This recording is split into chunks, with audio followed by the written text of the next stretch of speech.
Alright, so we have the official in-game announcement for when we're going to be getting the Story of Chaldea Heavy Industries, or just the White Day event if you want to be really simple about it. And the thing that I think this really helps out a lot is not necessarily White Day, because unfortunately, we have that Clairvoyance EX. We know what's coming up after this, and so finding out when this actually is going to drop can help us determine when we're going to be seeing some of the stuff for Lilim Harlot. Now, we do know that that is going to be coming towards the end of March. We already have that on the roadmap. And we know that these events last at least 3 weeks. So if it's starting on the 5th and it's going to go for 3 weeks, I think if they want to be really proactive, we actually could see the pre-release campaign for Lilim Harlot in that weekend of, the 17th to the 21st. If they want to have it, pre-release right as the event is getting ready to end, then as the event ends, go into Lilim Harlot. Now, I think that could be a little hopeful, right? And that would kind of be playing into the definition where they say, oh, Lilim Harlot is coming out at the end of March. Because, again, remember, we have the pre-release campaign, then we have the event properly dropping. If they want to do it in more of a dubious definition of, well, technically the pre-release for Lilim Harlot started, what we could see is somewhere from like the 19th to the 26th, if they want to go for that, exact 3-week date.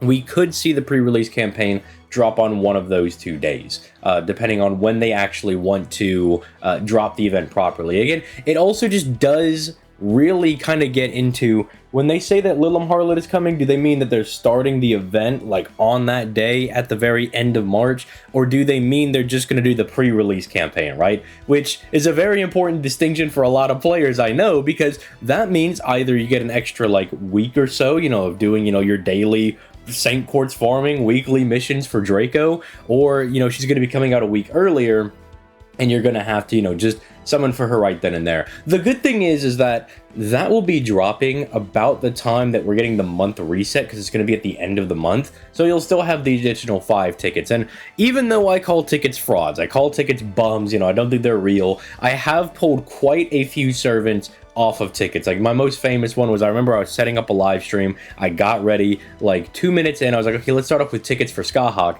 and I did a ticket, got Skahawk, and then was just like, well, I guess we'll just play the game from now on. Like, that, I had all this stuff ready to go, and we pulled it really easily. But all that being said, I don't want to discount this event. This event is not bad. Obviously these things are going to be good for grinding up materials, grinding up EXP cards for some of my newer players that need a way to get their Tiamat or their Draco, or both, not only leveled but grailed. Because let's just be honest here, right? If you pull Tiamat or Draco, you're probably going to grail them, right? If you pull the both of them, you're at least taking them both to 100, right? I don't think these are characters that you're going to be like, oh, well, yeah, I pulled Draco, and I'm just going to leave her at level 90. I'm not that big of a fan of her. I think she's okay.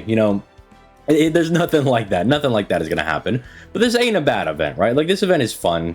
I think it's an interesting read for those FGO players that actually do have capable reading comprehension levels, and it's not like too bad to go and do. I mean, the 90++ is a little bit annoying, with it kind of being an inverse 90++ quest. If you don't know what I'm talking about, it starts off with the really huge enemy at the start. So like, it starts with the 600k enemy, wave 2 is like 200k, and then wave 3 is like a 400k enemy. But at the same time, it's a man attribute guy, so even though like Buster has like the weakness of like, oh, well, wave 1 we can't do as much damage because we haven't looped our skills and whatnot, the characters that have manpower mod, people like Morgan, are just going to be able to make quick, easy work of that. And then you also have very strong like male servants that'll be available. I also do like this.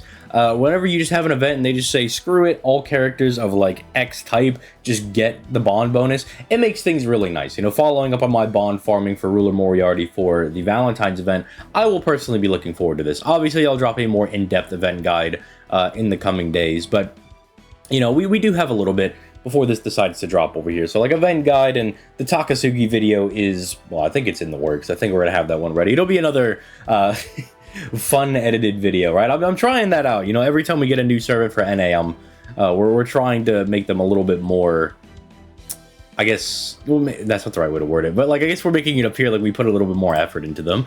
So I hope people are enjoying those as they come out. But yeah, aside from that, there's really not a whole lot else. I mean, obviously, I already did the video talking about Arjuna Alter and whether or not I thought he was still rolling for it in like today's meta. And yeah, like some guy that can just do really big damage is always going to be sought after and always going to be very good. I'm really like mentally tripped up because I've like recorded the Takasugi video, so I just assume it's out. I'm like, yeah, like I said in the Takasugi video, I already talked about it, but I gotta remember that like I've edited and I've seen it, but I haven't put it out there for people to watch. So like you guys wouldn't know what I'm talking about. So I gotta remember, I gotta keep some of those bits you know, under behind the scenes, you know, I gotta keep the magic alive. But to make it like really simple, if you just kind of want an immediate answer because you're really stressing about like this new character coming out and you're like, do I summon for this guy? Do I need to get this guy? Takasugi is fine. Like, he's not a bad servant by any stretch of the imagination. Like, he's okay. He has a lot of utility for parties that you're going to put him in, but even if he was one of the greatest servants of all time, I mean, people probably wouldn't summon for him because, again, Tiamat and Draco are just highly anticipated servants. When they got announced on JP, we were all losing our marbles because Arcade had Tiamat for quite a while, and Draco was like one of the main boss, well, actually the main boss for Arcade. So it was like, dude, we get both of these guys? That is crazy, right? Like, that's absolutely insane.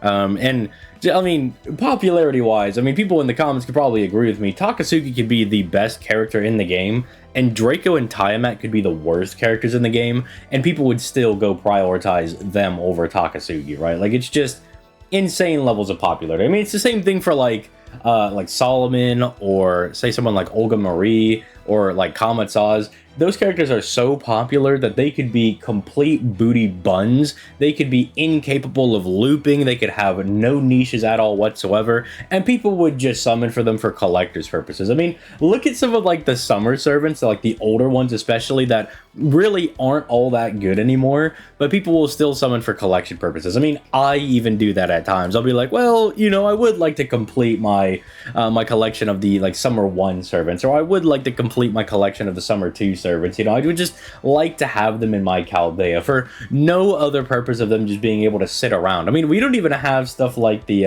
Arknight's base system, or whatever that like blue archive thing is, or like Nikkei, where you can have your guys like run around or whatnot. We don't even have that to like literally have them running around. It's just they just sit in your archive box and it's like, yeah, I got them, you know. So you just got to understand the level of popularity we're working with. But yeah, in the coming days, I will go ahead and drop the event guide for this event. It's not too bad. Maybe I can give you guys some tips and tricks for the 90++, and maybe some of the boss fights going into it. But I do enjoy it. I also like that White Day always gives us a second ring. They're still like, yeah, you put the gold ring on your waifu servants and the silver ring on your husbando servants, then you got people like me that are like, or I could put the gold ring on my main waifu, or then the silver one on the secondary one, right? Like the gold ring can go to Morgan, and the silver ring can go to Jalter, and then, you know, all the husbando servants are like, bro, I feel like we're being completely hoed out of this right now. But with that being said, let me know your thoughts in the comment section down below. Let me know if you're one of the rare few that are going to be summoning for Takasugi over here,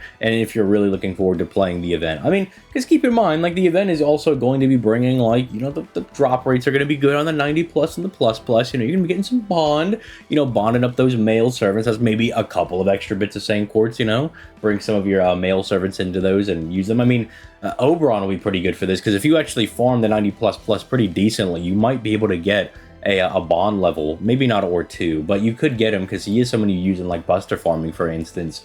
He is somebody that you can get like an extra multi out of, which that's pretty good. Or if your main looper is going to be somebody like Arjuna Alter, you know, you take him from like bond 10 to 11 because you just farm that 90++ really hard. That's an extra 30 cent quartz on I almost said Beast in reference to a different game, but Draco and Tiamat over there. So let me know all that in the comment section down below, and I will get those videos out within the coming days. So all that being said, you guys have such a nice rest of your day, and I'll catch you guys in the next one.